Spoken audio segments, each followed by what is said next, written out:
The billionaire invited his wife to his engagement party to humiliate and divorce her. But she arrived with a radiant smile, stood on stage, and announced she was pregnant with twins. Then, right there, she handed him the divorce papers, ended the party with pride, and walked away, leaving him humiliated and full of regret. But the story doesn't end there. 10 years later, she invited him somewhere. Why? I won't tell you now, because I don't want to kill the suspense. Hi, my beautiful family, it's your Mr. Peter. Before anything else, let me say this from the depths of my soul. May God wrap every one of you in his mercy. May he protect your health, restore your broken places, and fill your homes with peace, joy, and unshakable love, because that's what I always wish for you, even now while I'm unwell. Yes, family. I'm not strong right now. My body is tired. But my heart, it still burns for you. And though I can't speak to you with my voice today, I'm still here, writing with trembling hands and eyes full of tears, because you deserve nothing less than my very best. My dear brother James is helping me by narrating, but the soul behind this story is still me, your Mr. Peter. But today, I must be honest with you. This channel, our home, is under attack. Competitors have reported my channel. I've received a warning, and it's not just a YouTube strike, it's a strike to my heart, because all I've ever given you is love. Pure, honest, story-driven love. And now, when I need you most, I feel a silence that breaks me more than any illness ever could. So I say this as your brother, your storyteller, your family. Please don't just scroll. Don't just watch a few minutes. Watch the full video, from the very first second to the very last breath of this story. Let YouTube see the power of real love. Let them know this family is alive, like this video. Leave a comment. Flood this place with prayers and hope. I'm not asking for charity. I'm asking for unity, for love that shows up. Not just when the stories are sweet, but when the storyteller is struggling. You are my strength. You are the reason I fight, and I believe, with all my heart, that love like ours cannot be shaken. So now, let your heart be still. Let your soul lean in. Let Mr. James speak the words, but know every word came from me. Let the story begin, and please, stay with me until the end. Don't worry, Mother. When I announce my engagement to Serafina Blackwood tomorrow night, that woman will break down and beg me not to leave her. Alok Devine froze outside her husband's study, her hand instinctively moving to her still flat stomach, where twins grew in secret. Jeremy's voice carried through the mahogany door like poison seeping through wood, each word destroying 3 years of what she'd believed was genuine love. She has nothing without me, Jeremy continued, his laugh sharp with cruelty. No money, no connections, no actual talent worth mentioning. Tomorrow night will be perfect. She'll beg publicly, and everyone will finally see what she really is. Vivienne Avant's patrician voice crackled through the speaker, sharp with malicious approval. Brilliant, darling. Serafina Blackwood is perfect. Blue blood, trust fund, the right breeding. Not some nobody architect who thinks she can play in our world. Alok's breath caught. The marble floor beneath her bare feet suddenly felt like quicksand. She was 32 years old, a brilliant architect whose innovative designs had quietly revolutionized sustainable luxury buildings. Yet to her husband's family, she remained nothing more than an inconvenient charity case who'd somehow tricked their golden boy into marriage. The engagement party is all arranged, Jeremy's voice dripped with satisfaction. I told Alok it's a renewal of our vows celebration. She actually believed me. Can you imagine? 3 years of marriage and she still thinks she means something. The betrayal hit like physical pain. Those elegant ivory invitations she'd helped him address just yesterday. the stunning black gown hanging in their closet that she'd chosen specifically for what she'd believed was a celebration of their love. The venue at the Metropolitan Club, her suggestion because she'd thought Jeremy wanted to honor their relationship publicly, all of it orchestrated as her public destruction. When I get up there tomorrow and announce my engagement to Serafina instead, Jeremy continued with sick pleasure, Alok will completely fall apart. It'll be beautiful to watch her beg. These social climbers always show their true desperation when cornered. And if she doesn't break down? Vivienne's voice carried decades of cruel sophistication. Oh, she will, Jeremy laughed. She has nothing. No family money, no real connections, no talent that matters. I've made sure she's completely dependent on me financially and socially. When I pull the rug out, she'll have nowhere to land but on her knees. Aloke retreated silently from the door, each step controlled despite the earthquake happening inside her chest. In the guest bathroom, she gripped the marble sink as Jeremy's words echoed through her mind, like accusations. No actual talent worth mentioning. The irony was staggering. Every innovative design element in the Morrison Tower, Jeremy's pride and joy, had emerged from her architectural genius. The sustainable cooling system that impressed investors, her patented technology, the revolutionary glass integration featured in Architectural Digest, her breakthrough innovation. For 3 years, she'd been the hidden mastermind behind Avance Development's meteoric rise, creating architectural marvels while Jeremy claimed credit and planned her destruction. But that wasn't even the most damaging part of his ignorance. No money of her own. Alok almost laughed despite her devastation. Jeremy had no idea about the Swiss account where she'd been quietly depositing licensing fees from her patented building innovations. Innovations worth over $40 million that corporations worldwide were paying to use. He didn't know about the Divine Corporation's standing offer to make her a full partner, an offer worth $60 million that she'd declined to stay loyal to her marriage. Most importantly, he had no clue about the meticulous records she'd kept of every stolen design, every appropriated innovation, every contract won through her uncredited genius. What had started as professional habit had become, she realized now, the foundation of his complete destruction. Completely dependent on him. The final insult. Jeremy saw her as some desperate social climber who'd gotten lucky, when in reality she was the architectural prodigy who'd elevated his mediocre family business into a powerhouse. She'd turned down offers from the world's most prestigious firms to build something with the man she'd loved. But that love had been one-sided. While she'd been creating their empire, Jeremy had been planning her humiliation. Alok placed both hands on her stomach, feeling the flutter of new life. Twins. His children, though he'd never have the chance to know them now.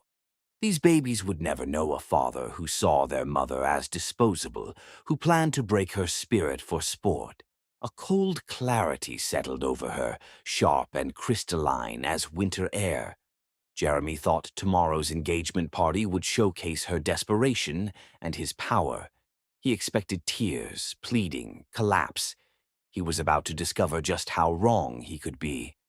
The woman Jeremy thought he knew, the grateful wife, the dependent social climber, the nobody with no options, was about to vanish forever. In her place would stand Alok Divine, architectural genius and soon-to-be billionaire, a woman who'd built an empire while he'd built only delusions. Jeremy wanted a show tomorrow night. He was going to get one, just not the show he'd planned. Walking to her private office, Alok pulled out her secured laptop and began making calls. By morning, the Divine Corporation would have her acceptance of their partnership offer. Her patents would be transferred to her personal holding company. Her Swiss accounts would be activated for immediate access. Most satisfying of all, every piece of evidence documenting Jeremy's theft of her work would be compiled into an ironclad legal case that would destroy him professionally and financially. Tomorrow night, Jeremy Paul Avance was going to learn the most expensive lesson of his life. Never underestimate the woman whose genius built your kingdom, especially when she's the one who holds the keys to tear it down. The twins fluttered again, as if sensing their mother's transformation from victim to victor. Alok smiled, her hand protective over her stomach. "Don't worry, babies," she whispered. "Your father just taught Mommy exactly what kind of man he really is. And now he's going to learn exactly what kind of woman I am." By dawn, 3 years of careful documentation would become Jeremy's legal nightmare. By evening, the architectural world would learn the true genius behind Avance Development's success.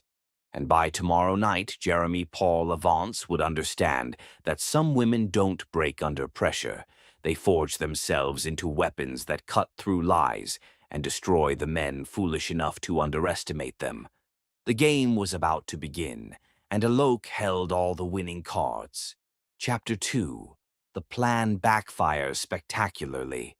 Crystal chandeliers reflected off champagne flutes, raised in anticipation of blood sport, as Manhattan's elite gathered to witness what they believed would be Alok Devine's public destruction. They had no idea they were actually toasting Jeremy Avance's complete annihilation. The Metropolitan Club's grand ballroom buzzed with predatory excitement.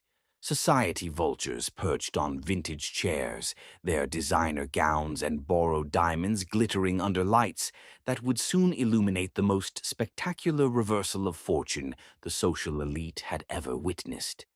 Jeremy stood near the orchestra platform like a conqueror surveying his kingdom, his chest puffed with arrogant confidence. Beside the marble fireplace, Vivienne Avance held court with her coven of bitter socialites, their thin lips curved in anticipation of the entertainment Jeremy had promised them. "She has absolutely no idea what's coming," Seraphina Blackwood whispered to her cluster of trust fund friends, her voice carrying just enough to reach several nearby ears. "Poor little thing probably thinks this is some romantic gesture." Scattered laughter rippled through the group, cruel and sharp as broken glass. They'd all come to see the nobody architect grovel, to watch Jeremy put the social climber back in her place with surgical precision. If only they knew the show they were about to get. Alok moved through the ballroom like liquid grace incarnate, her emerald silk gown flowing around her like water made from precious stones. She'd chosen the color deliberately. Emeralds for new beginnings, for the rebirth that would begin tonight. Her dark skin glowed against the rich fabric, and her hair was swept into an elegant updo that showcased the diamond necklace Jeremy had given her for their first anniversary, back when his gifts had been expressions of love instead of chains of ownership. Tonight she wore his diamonds like armor.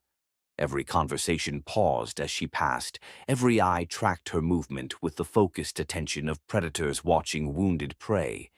But what they saw as vulnerability was actually something far more dangerous. The calm before a hurricane that would level everything in its path.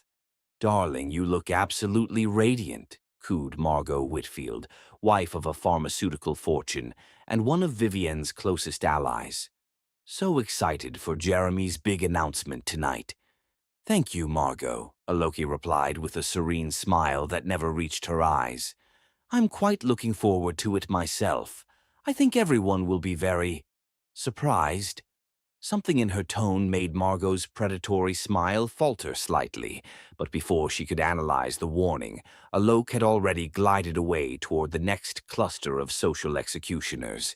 Jeremy caught her eye across the room and nodded toward the platform, his expression radiating the smug satisfaction of a man who believed himself untouchable. "Show time."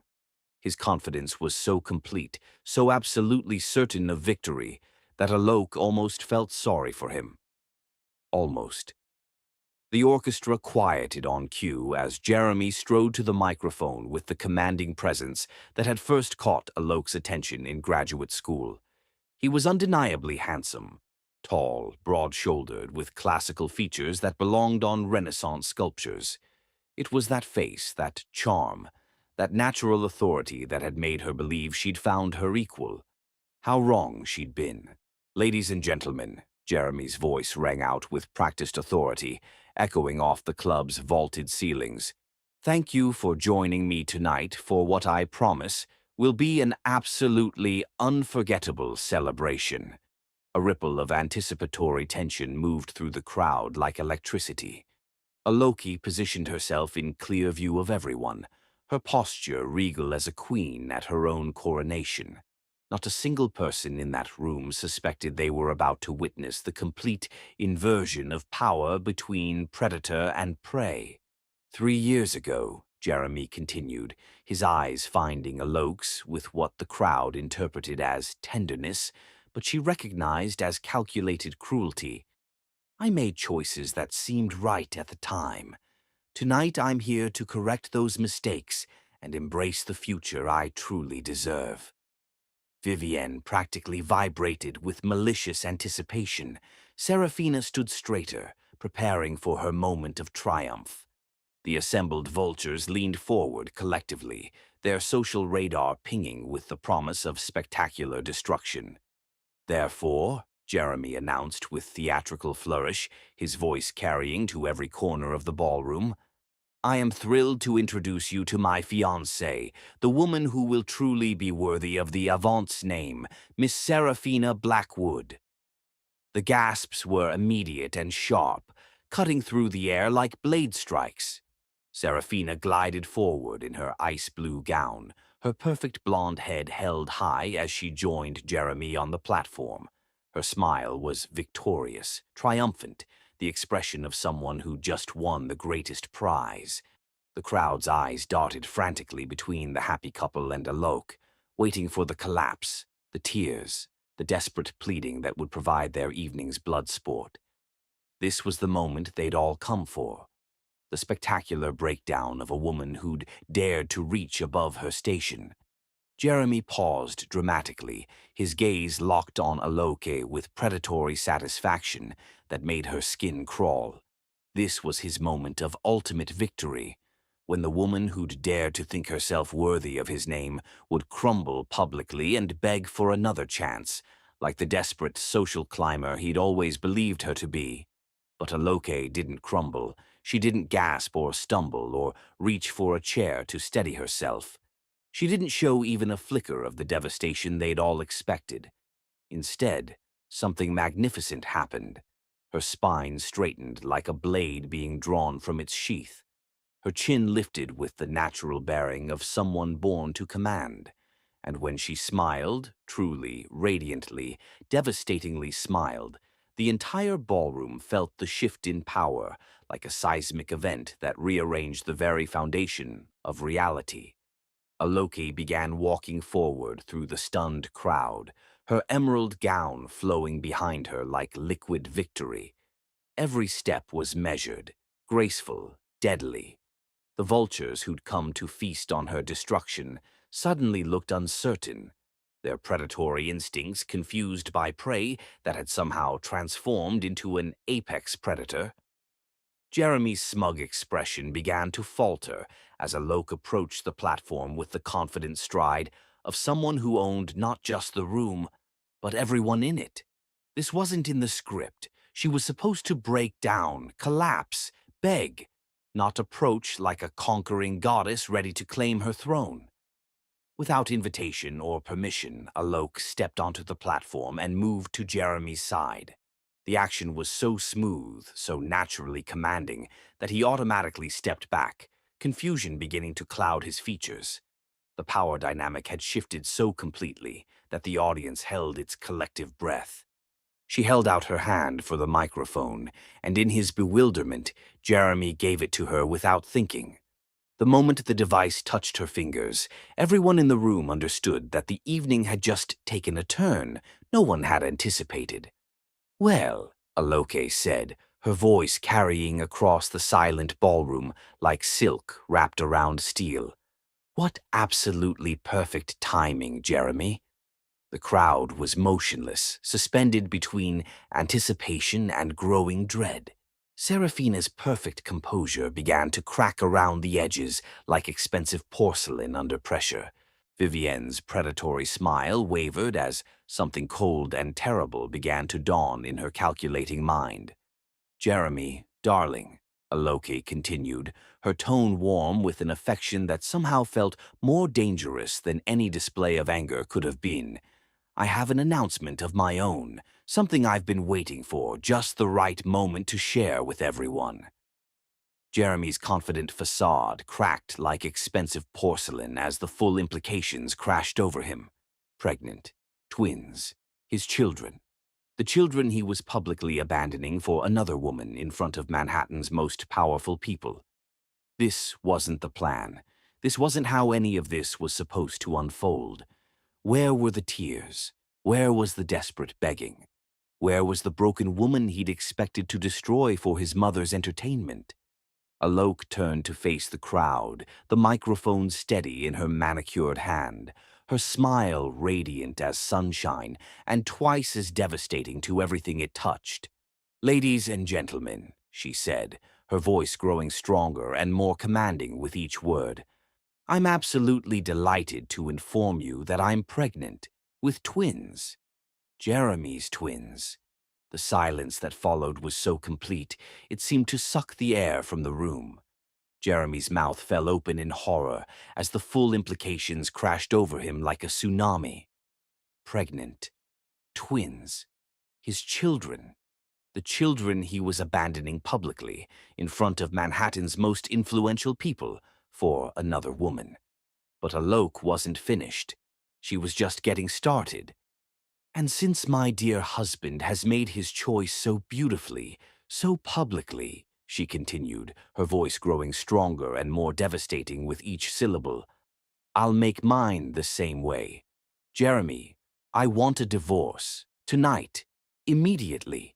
The crowd began to murmur, but Alok held up her free hand with such natural authority that silence fell instantly. "And darling," her smile turned absolutely, lethally beautiful, "you just gave me legal grounds for abandonment of a pregnant spouse in front of 200 witnesses. I'm taking everything." Jeremy looked like he'd been struck by lightning, his confident facade crumbling as the magnitude of his miscalculation began to sink in. This wasn't the grateful little wife he'd planned to humiliate. This was something else entirely, something he'd apparently never seen coming.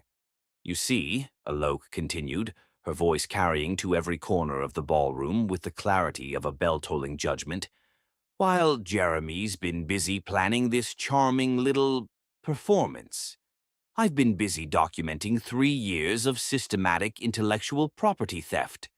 The murmurs grew louder, but still she commanded absolute attention. "Every design credited to Avant's development that actually came from my mind.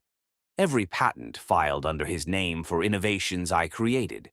Every contract won through architectural genius that emerged from my sleepless nights while I worked in shadows, building his empire while he planned my destruction." Jeremy's face had progressed from pale to gray to something approaching green. Serafina looked like she wanted to disappear through the marble floor.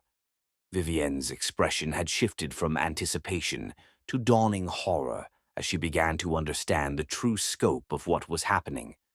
The Morrison Tower that graced the cover of Architectural Digest? My design, my innovation, my sleepless nights turned into Jeremy's magazine feature. The sustainable cooling system that convinced the Henderson Group to invest $50 million.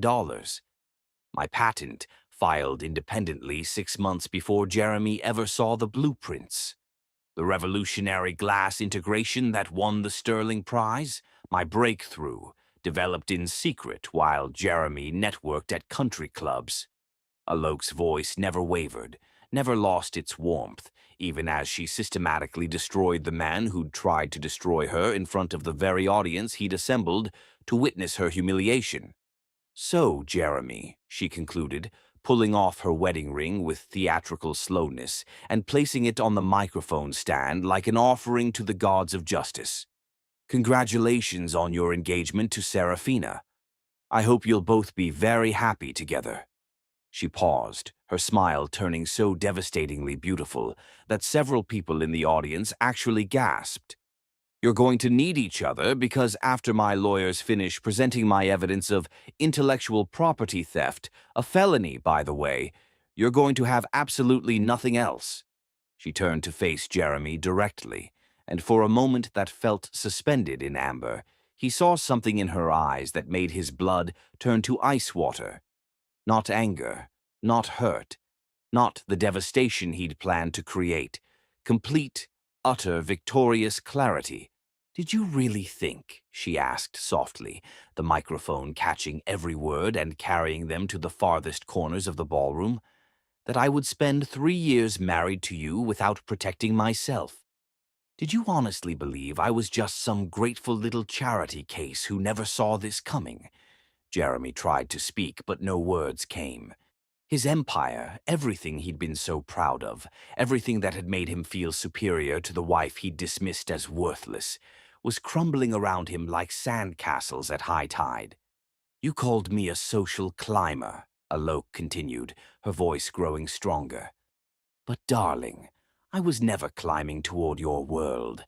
I was building my own, and you were too arrogant to notice that you were standing on my foundation." She stepped down from the platform and began walking toward the exit, every head in the ballroom turning to follow her progress like sunflowers tracking the sun. She moved like a queen leaving her coronation, radiating power and dignity that made everyone else in the room feel suddenly, inexplicably diminished. At the ballroom doors, she paused and looked back one final time. Jeremy stood frozen on the platform next to Serafina, both of them looking like actors who'd forgotten their lines in a play that had suddenly changed from comedy to Greek tragedy. "Oh, and Jeremy," Alok called out, her voice carrying easily across the silent room. "Don't worry about the twins. They'll be much better off without a father who thinks destroying their mother is entertainment." Her final smile was radiant as a sunrise and twice as devastating to everything it illuminated. "Consider yourself officially uninvited from their lives."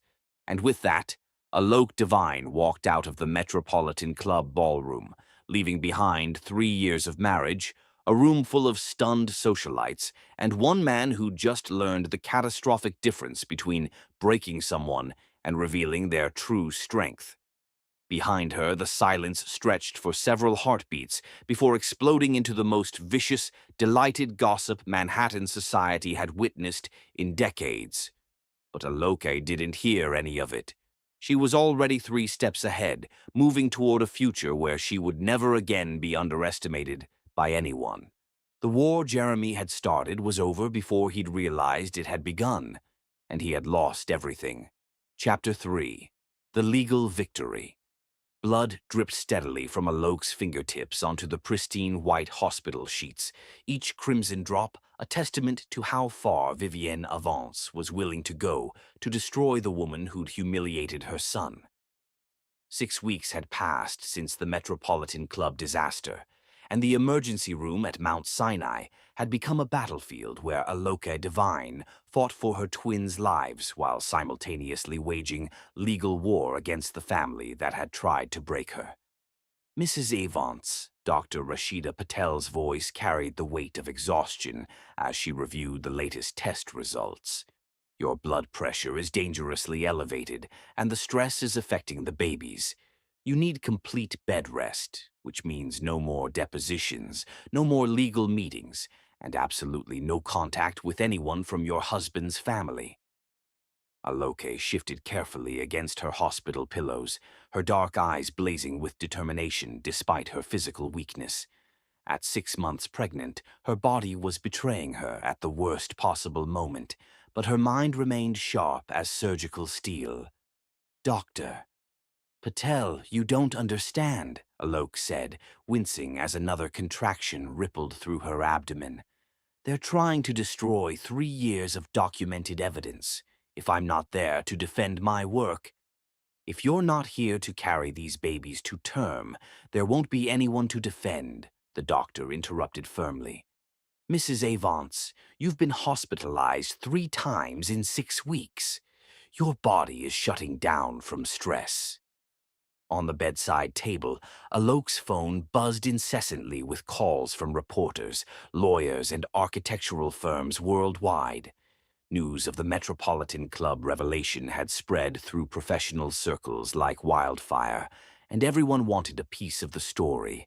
The brilliant architect whose stolen innovations had built a real estate empire, now fighting to reclaim her life while carrying the children of the man who tried to destroy her. Margaret Chen is handling the depositions, Alok murmured, though her hand instinctively moved to protect her swollen belly as another wave of pain struck. But Jeremy's legal team is claiming the pregnancy announcement was fabricated for dramatic effect. They're saying I'm using the babies as leverage. Dr. Patel's expression hardened. The ultrasound images I provided to your attorney are very real, as are the medical records showing you've been pregnant since before that engagement party fiasco. The irony was bitter as medicine. Jeremy had spent weeks claiming Alok had fabricated her pregnancy for sympathy, right up until the moment her lawyer had produced medical records proving she'd been carrying twins when he'd publicly humiliated her. Now his legal strategy had shifted to claiming she'd hidden the pregnancy deliberately to trap him, as if Jeremy Paul Avance had ever been worth trapping. A soft knock interrupted her thoughts, and Margaret Chen entered with the careful steps of someone bearing either very good or very bad news. The impeccably dressed attorney had become Alok's lifeline over the past month, translating 3 years of meticulous documentation into legal weapons that were systematically destroying the Avance family's attempts at damage control. "How are you feeling?" Margaret asked, though her expression suggested she already knew the answer. "Like I'm fighting a war on 3 fronts," Alok replied honestly. "My body, Jeremy's lawyers, and Vivienne's media campaign to paint me as a gold-digging opportunist." Margaret's smile was sharp enough to cut diamonds. "Well, I have news that should help with at least one of those battles. Jeremy's legal team just requested another settlement conference." "Another one?" Alok struggled to sit up straighter, ignoring the protests from her exhausted body. "What's their offer this time? 15 million and supervised visitation rights." Margaret's tone suggested exactly what she thought of that proposal. "They're still operating under the delusion that you need Jeremy's money to survive." Alok's laugh was weak but genuinely amused. 15 million. The licensing fees from my sustainable cooling patent alone generate more than that annually. "Which is exactly what I told them," Margaret confirmed, pulling a thick folder from her briefcase. "Along with documentation proving your intellectual property is worth approximately $200 million in current market value, with projected earnings of 60 million per year. The folder landed on Alok's hospital bed with a satisfying thump, containing 3 years of evidence that would have made a criminal prosecutor weep with joy.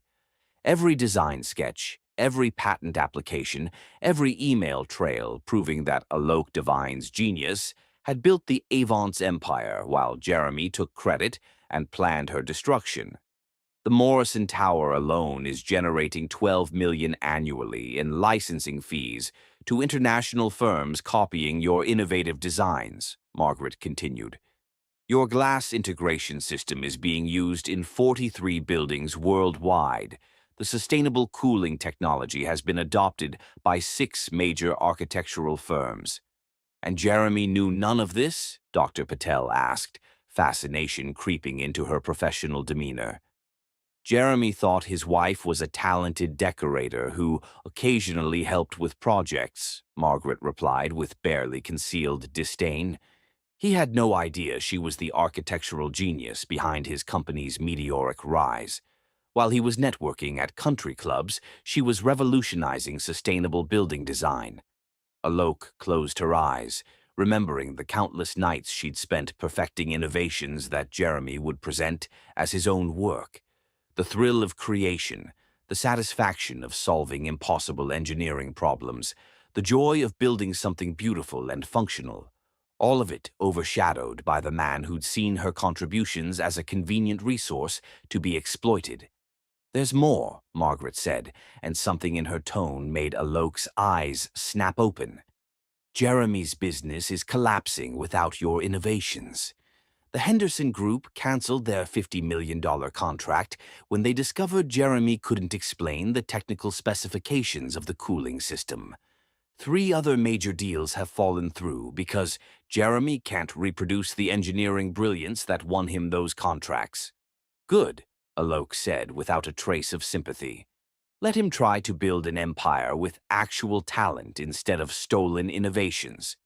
"Meanwhile," Margaret continued with obvious satisfaction, "Serafina Blackwood has mysteriously become unavailable for wedding planning.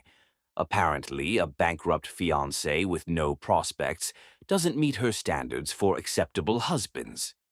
The news should have felt like victory, but Alok was too tired and too focused on the lives growing inside her to feel much satisfaction. Jeremy's personal disasters were just karmic background noise compared to the real work of building her future. "What about Vivian's media campaign?" Alok asked, referring to her soon-to-be former mother-in-law's increasingly desperate attempts to control the narrative. Margaret's expression darkened. "She's been telling anyone who'll listen that you seduced Jeremy for his money, hid your pregnancy to trap him, and fabricated evidence of intellectual property theft for sympathy. Unfortunately for her, the architectural community knows your work. 3 major firms have already issued public statements supporting your claims." "Foster and Associates released a statement yesterday," Margaret continued, consulting her notes. "They confirmed that you've been consulting on their sustainable building projects for 2 years, independent of any connection to Avant's development. The Divine Corporation issued a press release detailing their standing partnership offer worth $60 million.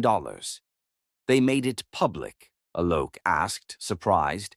"They wanted to counteract Vivienne's claims that you're financially dependent on Jeremy. When the business world learns you turned down $60 million to stay loyal to your marriage, it somewhat undermines the gold digger narrative." Dr. Patel shook her head in amazement. "You turned down $60 million. "I was in love," Alok said simply. "I thought we were building something together. I didn't realize I was just providing free labor for my own eventual humiliation." Another contraction gripped her, stronger this time, and both women leaned forward in concern. Alok breathed through it, her hands protective over her belly. "The twins are fighting to stay," she murmured once the pain passed. "They're going to be warriors, just like their mother." "Speaking of which," Margaret said carefully, "Jeremy has requested a meeting. He wants to discuss custody arrangements." Alok's expression went arctic. "Custody? He publicly abandoned pregnant me for another woman. He told 300 people that these babies were mistakes he wanted to correct." "That's exactly what I told his lawyer," Margaret confirmed. "I also mentioned that family court judges tend to take a dim view of fathers who humiliate pregnant wives at public events." "What did he say?" Margaret's smile was predatory. "He hung up." Another knock interrupted them, and a nurse entered with flowers, the 5th arrangement to arrive that day. The card read, "From your admirers at Chen and Associates Architecture. Your genius deserves recognition." "The entire industry is watching," Margaret observed as the nurse arranged the flowers with the others filling Alok's room. "This case has become bigger than your marriage. You've become a symbol for every woman whose work has been appropriated by powerful men." Alok studied the flowers, thinking about the weight of symbolhood when all she wanted was to protect her babies and rebuild her life. But perhaps being a symbol had its advantages. Perhaps Jeremy's attempt to destroy her had actually revealed the strength she'd never known she possessed. "Margaret," she said finally, "I want to make Jeremy an offer. Alok, not a settlement offer. A lesson." Alok's voice grew stronger, clearer. I want him to understand exactly what he lost, exactly what he threw away, exactly what he never deserved. Margaret leaned forward, recognizing the tone of someone who'd moved from defense to offense. I'm going to build the most successful architectural firm in the world, Aloke continued. I'm going to win every major award, secure every prestigious contract, and make more money than the Avance family ever dreamed of possessing. And I'm going to do it all while raising his children to understand that real strength comes from creation, not destruction. And Jeremy?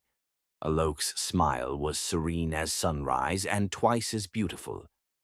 Jeremy will get to watch from the sidelines as I become everything he prevented me from being while we were married.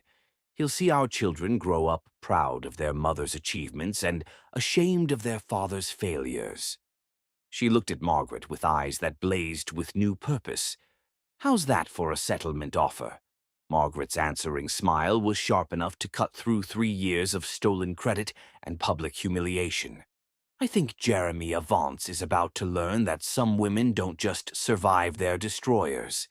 They surpass them so completely that the destruction becomes irrelevant. As if summoned by their conversation, Alok's phone rang with a call from Jeremy's lawyer. Margaret answered with professional courtesy that somehow felt more devastating than any threat. Morrison, Sterling, and Associates, Margaret Chen speaking. Oh, Mr. Walsh, how nice to hear from you again. Another settlement offer. I'm afraid Mrs. Avance isn't interested in settling anymore. She's decided to take everything instead. The conversation that followed was brief and brutal. By the time Margaret hung up, Jeremy's legal team understood they were no longer negotiating with a desperate wife seeking fair treatment. They were facing a brilliant woman who'd been underestimated once and would never allow it to happen again. The war was entering its final phase, and Alok Divine held every weapon that mattered: truth, evidence, talent, and the absolute certainty that she deserved better than anything Jeremy Avance had ever given her. Victory was no longer a hope. It was an inevitability. Chapter 4. Birth and Empire Building. 2 tiny fists emerged into the world at 3:47 a.m. on a Tuesday morning, followed by the most beautiful sound Alok Divine had ever heard: the strong, angry cries of her firstborn son declaring his arrival. Kai, she whispered through tears of exhaustion and joy as Dr. Patel placed the squirming, perfect baby on her chest. 4 minutes later, his brother made his entrance with equal drama. And Zaire, Kai and Zaire Divine. Not Avance. Never Avance. These children would carry their mother's name and inherit her strength. Dr. Patel finished her examinations. Both boys are healthy, strong, and clearly inherited their mother's determination. Kai is 6 pounds, 2 ounces. Zaire is 5 pounds, 15 ounces. Margaret Chen appeared in the doorway with tears streaming down her normally composed face. They're perfect. When the nurse asked for birth certificate information, Alok didn't hesitate. Father's name unknown, last name Divine. Kai Azrael Divine and Zaire Asante Divine. She'd chosen their middle names carefully. Azrael meaning helped by God. Asante meaning thank you. Over the next 3 days, Alok's hospital room became headquarters for launching her new life. Between feeding sessions and diaper changes, she reviewed partnership agreements with Divine Corporation and fielded calls from reporters. By discharge, she had preliminary agreements for 4 major projects worth $50 million. Her first stop after leaving the hospital wasn't the Tribeca penthouse Jeremy had been forced to sign over, but a modest 2-bedroom apartment she'd rented months earlier. The apartment was small but filled with light, the nursery simple but perfect. 2 cribs positioned where morning sunlight would wake her boys gently. "Welcome home," she whispered to Kai and Zaire as she settled them in their cribs for the first time. "This is where we start fresh." That first night alone with her sons was both terrifying and liberating. Every cry, every feeding reinforced that she was solely responsible for these perfect beings who depended completely on her strength and love. But as she sat feeding Zaire at 2 a.m. while Kai slept peacefully, Alok felt more powerful than she ever had during her marriage. This was real strength, not borrowed authority or reflected prestige, but something entirely hers.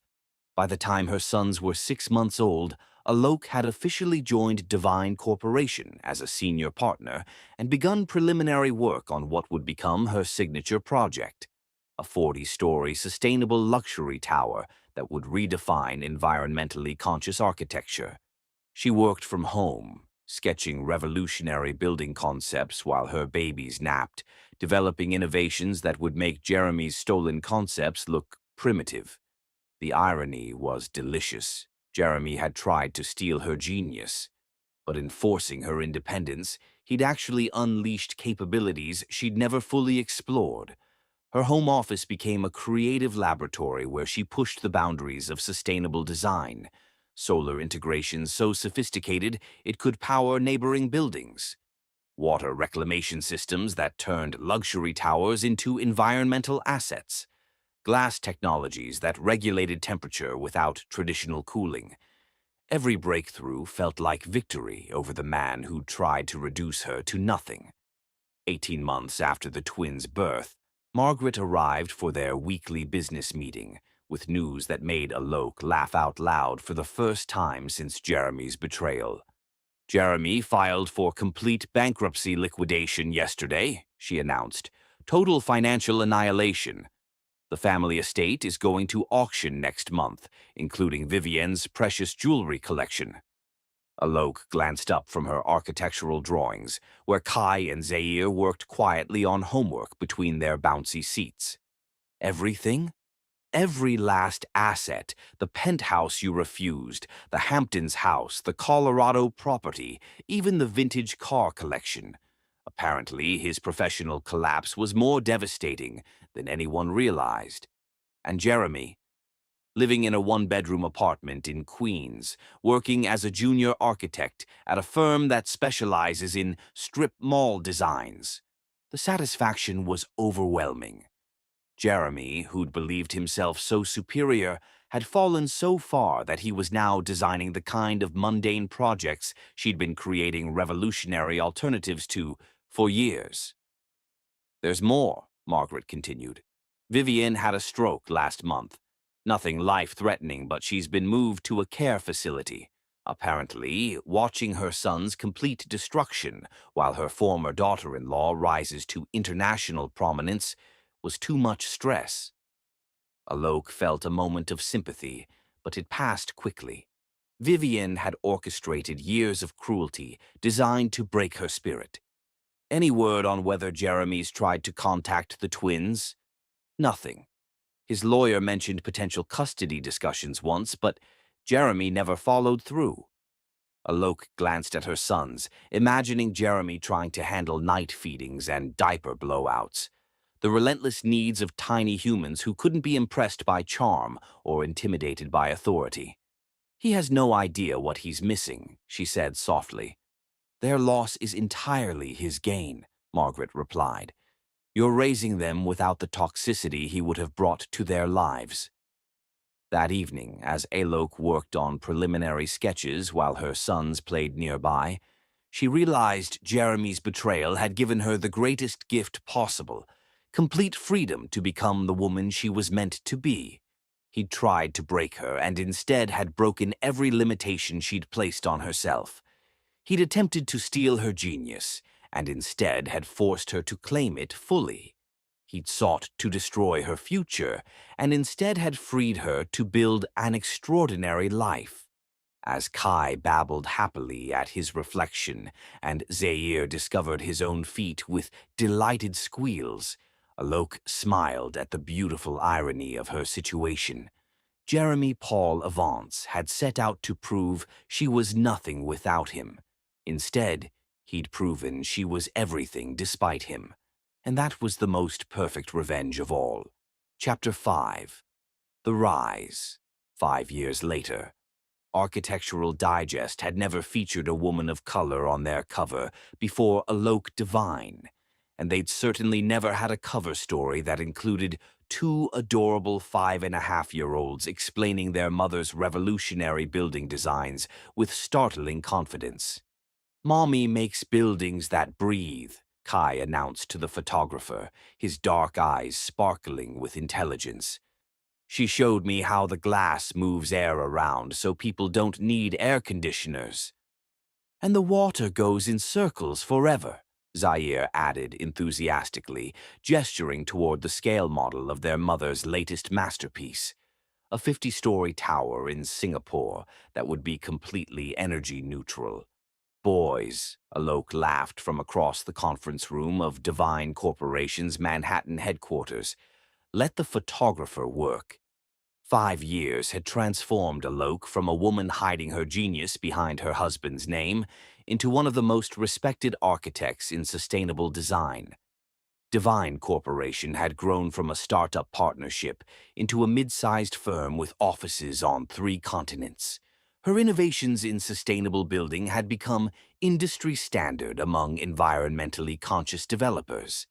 "Mrs. Divine," called Rachel Morrison, the magazine's senior editor, "we'd love to get some shots of you with the Singapore project renderings." Aloke moved to the display wall where holographic projections showed her latest creation. "The building is essentially a vertical ecosystem.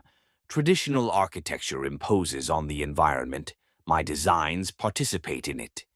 "Mommy, can we show them the fish?" Kai asked, tugging on her dress. "Fish?" Rachel looked intrigued. Alok smiled, activating another display. "The building includes aquaponics systems that process gray water while providing fresh fish and vegetables for residents. Completely closed-loop sustainability."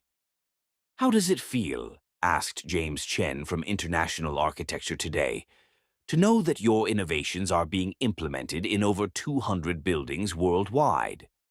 "Satisfying," Aloka replied honestly. "But what feels better is knowing that my sons are growing up in a world where environmental responsibility and luxury aren't mutually exclusive concepts." She glanced at Kai and Zaire, who discovered the scale model and were conducting what appeared to be a serious discussion about load-bearing structures. At 5.5 years old, they showed a remarkably advanced understanding of sustainable building concepts for their age. "Mrs. Devine," called Sandra Williams from Forbes, "our research indicates that Divine Corporation is now valued at over $800 million, making you the most successful woman in sustainable architecture. How do you respond to those who claim your success stems from divorce publicity rather than genuine innovation?" The question hung in the air like a poorly designed building, structurally unsound and destined to collapse under scrutiny. Alok's smile was serene as sunshine and twice as devastating to anyone foolish enough to underestimate her. "I'd respond by pointing out that my innovations have been independently verified by engineering firms worldwide. My buildings have won 17 international awards, and my sustainable technologies are being studied by environmental scientists on 4 continents," she said, with the calm authority of someone who'd never needed to defend her genius to anyone who mattered. "Furthermore," she continued, "anyone suggesting my success is due to publicity rather than talent is welcome to examine the 300 patents I hold independently, or the $60 million in annual licensing fees my innovations generate." "Any word from your ex-husband about your success?" asked one particularly bold reporter. Kai looked up from his architectural exploration. "Who's asking about the sperm donor?" The room erupted in laughter, but Alok maintained her composure even as pride bloomed in her chest. Her sons had long ago learned to refer to Jeremy clinically, acknowledging his biological contribution while emphasizing his complete irrelevance to their actual lives. "My sons have never needed their biological father," Alok said simply. "They've seen that real strength comes from creation, not destruction. That's the only lesson about their origins they need.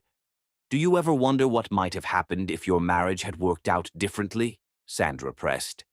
Aloke glanced around the conference room, her conference room in the company she'd built, surrounded by evidence of innovations that were changing the world, and then looked at her sons, who were now collaborating on what appeared to be an impromptu redesign of the Singapore Tower's lobby.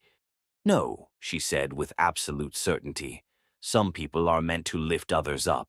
Some people are meant to tear others down.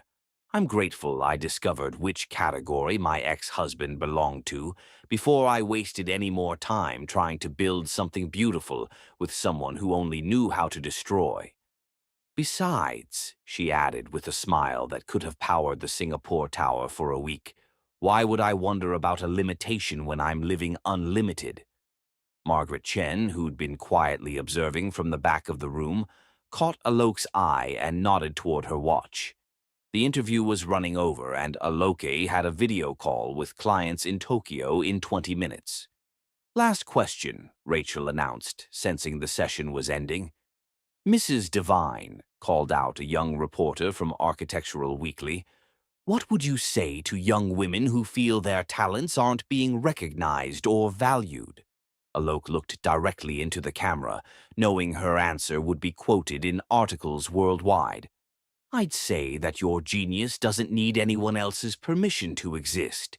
Document your work, protect your innovations, and never let anyone convince you that supporting their dreams means abandoning your own. Her voice carried the authority of someone who'd learned these lessons through fire and emerged stronger than steel. And remember, she added, glancing at her sons with unconditional love, sometimes the best thing someone can do for you is reveal their true character early before you've invested too much in the wrong person. As the media crew began packing their equipment, Kai and Zaire approached their mother with the focused intensity of children who'd been remarkably patient but were now ready for promised rewards. Mommy, you said we could get ice cream if we were good during the boring talking, Zaire reminded her with the kind of logic that brooked no argument. You were perfect, Aloke confirmed, gathering them close for hugs that felt like victory celebrations. Chocolate or vanilla? Both, they declared in unison, triggering another round of laughter from the lingering reporters. As the room cleared and Margaret began organizing the remaining business of the day, Aloke stood at the floor-to-ceiling windows of her office, looking out over Manhattan with her sons pressed against the glass beside her. 5 years ago, she'd been a woman whose genius was stolen, whose love was betrayed, whose future had seemed uncertain. Today, she was the woman reshaping global architecture while raising 2 remarkable children who understood that strength came from creation, not destruction. Somewhere in Queens, Jeremy Paul Avance was probably designing another strip mall, wondering how his life had collapsed so completely, while his ex-wife's had soared beyond anything he'd ever imagined possible. The thought should have felt like revenge, but it didn't. It felt like justice, the kind of inevitable outcome that occurred when people finally got exactly what they deserved. Jeremy had chosen destruction. Alok had chosen creation. The results spoke for themselves. Mommy, Kai said thoughtfully, pressing his small hand against the window. When I grow up, I want to build things that help people too. Me too, Zaire agreed, but I want to build them in space. Alok smiled, wrapping her arms around her sons as Manhattan spread out below them like a promise of unlimited possibilities. You can build anything you want, she told them with the certainty of someone who'd learned that the only real limitations were the ones you accepted. Even buildings that fly, Kai asked with 5-year-old seriousness. Especially buildings that fly, Aloke confirmed, kissing the top of his head as the afternoon sun painted their reflections gold against the window. After all, she'd once been told she could never build anything that mattered. And look how beautifully that prediction had aged. Chapter 6. New Love Enters, 8 years later. Music floated across the candlelit ballroom of the Metropolitan Museum as Manhattan's elite gathered for the annual Children's Hospital benefit, unaware they were about to witness Alok Divine discover that some kinds of magic were worth believing in again. 8 years had passed since Jeremy's betrayal, 8 years during which Alok had built an empire, raised extraordinary sons who were now 8 3/4 years old, and convinced herself that romantic love was a luxury she neither needed nor wanted. Tonight, that certainty was about to be thoroughly, beautifully shattered. Dr. Kingsley, the children's cardiac wing couldn't exist without your foundation's support, Aloke was saying to the tall, distinguished surgeon across from her, completely unaware that her carefully constructed walls were about to crumble at first sight. When Dr. Dante Kingsley turned to face her fully, Alok experienced something she'd forgotten was possible. The electric shock of genuine connection with someone who might actually be worthy of the risk. He possessed the kind of beauty that suggested character had shaped his features as much as genetics. Dark skin that seemed to absorb and reflect the ballroom's golden light, intelligent eyes that held warmth without weakness, and a smile that managed to convey confidence without arrogance, a combination Jeremy had never achieved despite years of practice. "Mrs. Devine," he said, extending his hand with the careful precision of someone accustomed to handling delicate things. "Your reputation precedes you, though I have to admit I expected someone much more intimidating." His voice carried just a hint of humor, as if he understood that powerful women were often described in terms designed to diminish rather than celebrate their strength. "Dr. Kingsley," she replied, noting how perfectly their hands fit together, and immediately trying to ignore the significance of that observation. "I could say the same about you. Your work in pediatric cardiology is legendary, but nobody mentioned you were charming." "Careful, Mrs. Devine. Compliments like that could go to a man's head." Something about his easy confidence intrigued her. This wasn't the desperate charm of someone trying to impress her wealth or status. This was the natural magnetism of someone completely comfortable in his own skin. "Mommy?"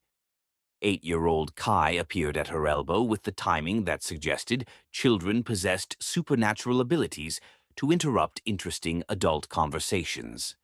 "Zaire wants to know if we can see the dinosaur bones after the boring dinner part." "Kai Devine," she said with gentle reproach. "This is Dr. Kingsley. We use our manners when meeting new people." Kai studied Dante with the serious evaluation of a child who'd grown up as his mother's protector, assessing whether this strange man might pose a threat to their perfect family dynamic. "Are you a real doctor or a pretend doctor like the ones on TV?" Kai asked with 8-year-old directness.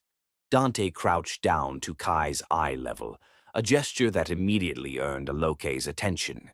In her experience, men who bothered to treat children as equals usually possessed character worth respecting. "I'm a real doctor," Dante confirmed seriously. "I help fix children's hearts when they're not working properly." "Like surgery?" Kai's eyes widened with fascination. "Exactly like surgery. Very complicated surgery that requires years of study and practice." "Cool." Kai turned to his mother with obvious approval. "Mom, this one's better than the last boring doctor guy you talked to." Alok felt heat rise in her cheeks as Dante's eyebrows raised with amusement. "Kai, why don't you go find your brother and tell him we'll visit the dinosaurs after dinner?" As Kai scampered away, Dante straightened with a smile that suggested he'd found the entire interaction charming rather than awkward. "Last boring doctor guy?" he asked with mock concern. "Dr. Richardson from the hospital board," Alok explained. Kai wasn't impressed by his 15-minute lecture about his yacht collection. Ah, the yacht lecture, a classic mistake when trying to impress 8-year-olds. Something about his easy humor made Alok smile in a way she hadn't in years. Not the polite professional smile she'd perfected for business events, but something genuine and unguarded. "Dr. Kingsley." "Dante, please." And may I call you Alok? Mrs. Devine feels unnecessarily formal for someone whose son has already given me his approval. You think you have Kai's approval? He called me better than the last guy. In 8-year-old terms, that's practically a ringing endorsement.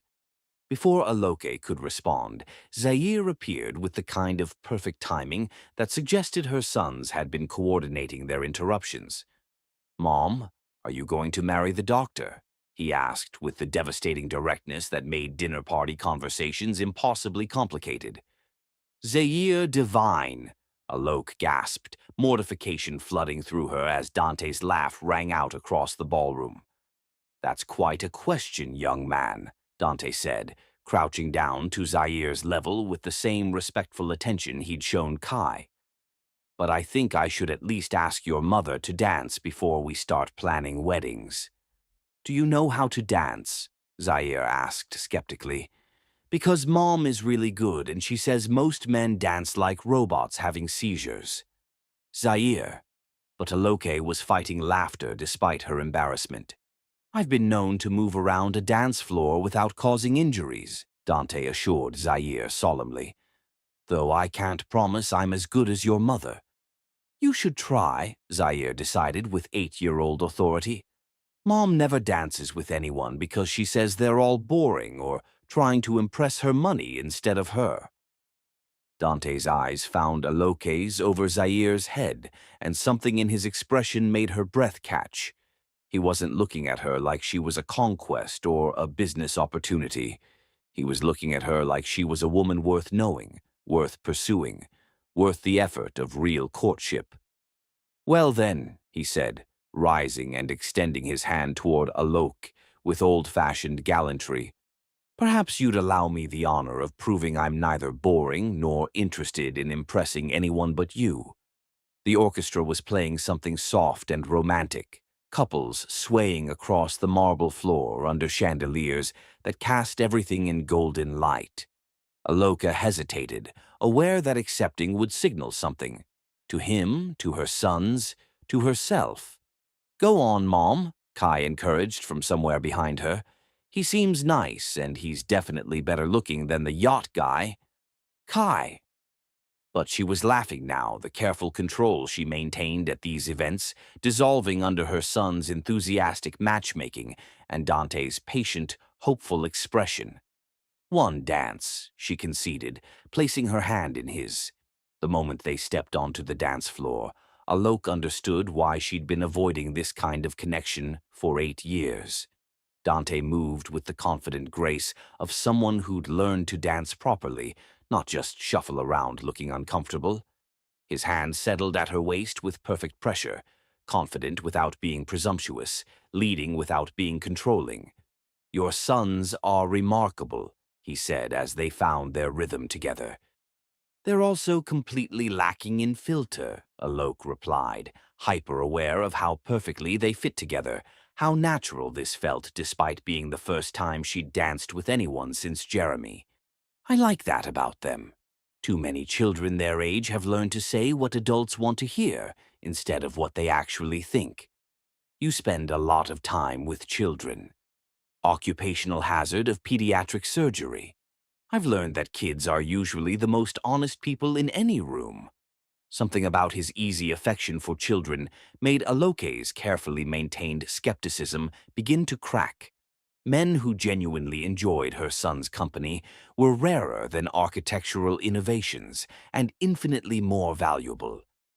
"What made you choose pediatric cardiology?" she asked, genuinely curious about this man who seemed too good to be real. "I wanted to fix the things that matter most," he said simply. "A child's heart is the center of everything, their future, their family's hope, their potential to change the world. When you can repair that, you're not just performing surgery, you're restoring possibilities." The sincerity in his voice made Alok's chest tighten, with an emotion she'd forgotten she was capable of feeling. Here was a man who spoke about his work the way she spoke about hers, not as a career, but as a calling to create something meaningful. "That's beautiful," she said softly. Not as beautiful as buildings that heal the environment while sheltering the people inside them, he replied. I've studied your work, Alok. What you're doing isn't just architecture, it's environmental medicine on a global scale. The fact that he understood her vision, that he saw beyond the prestige and profit to the deeper purpose, sent warmth flooding through her in ways that had nothing to do with the ballroom's chandeliers. You've studied my work. Anyone interested in healing systems should understand your innovations. The way you've integrated sustainable technology with luxury design is revolutionizing how we think about human habitation. They danced in comfortable silence for several moments, each lost in the surprising pleasure of finding someone who understood their passion for healing the world in different but complementary ways. Dr. Kingsley, Dante, Aloke corrected herself. Can I ask you something? Anything.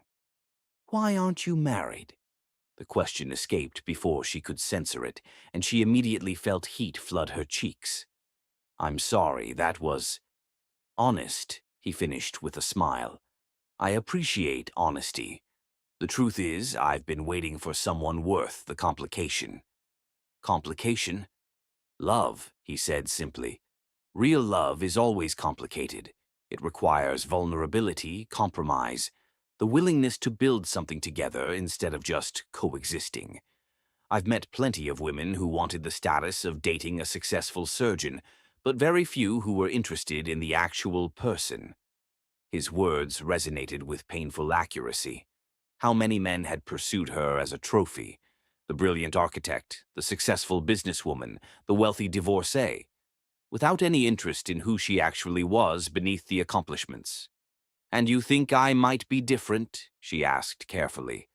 I think, he said, spinning her gently under his arm before pulling her close again, that a woman who raises sons like yours, who builds healing into her architecture, who faces the world with that kind of strength and grace, might be worth whatever complications arise. Before Aloki could respond, the song ended and her sons appeared beside them with the timing of children who'd been watching from the sidelines. So, Kai asked expectantly, are you going to ask Mom on a real date, or do we need to give you her phone number? Kai divine, we do not, Alok began. Actually, Dante interrupted with a smile that made her forget whatever reproach she'd been planning. I was hoping your mother might allow me to take all three of you to dinner, if that would be acceptable to everyone involved. All three of us, Zaire looked skeptical. Adults usually want kids to disappear when they're trying to impress someone. Your mother and I just spent 10 minutes talking about fixing hearts and healing buildings, Dante replied seriously. Anyone who creates that kind of beauty in the world probably raised sons worth getting to know. Kai and Zaire exchanged glances that suggested they were conducting some kind of telepathic conference, then turned back to Dante with identical expressions of approval. We accept your dinner invitation, Kai announced formally. But Mom gets to pick the restaurant because she has better taste than most people. And if you're boring or mean to her, we know martial arts, Zaire added with 8-year-old menace. Zaire, Aloke gasped, but Dante was laughing with genuine delight. Understood and agreed to, he said, offering Zaire a solemn handshake.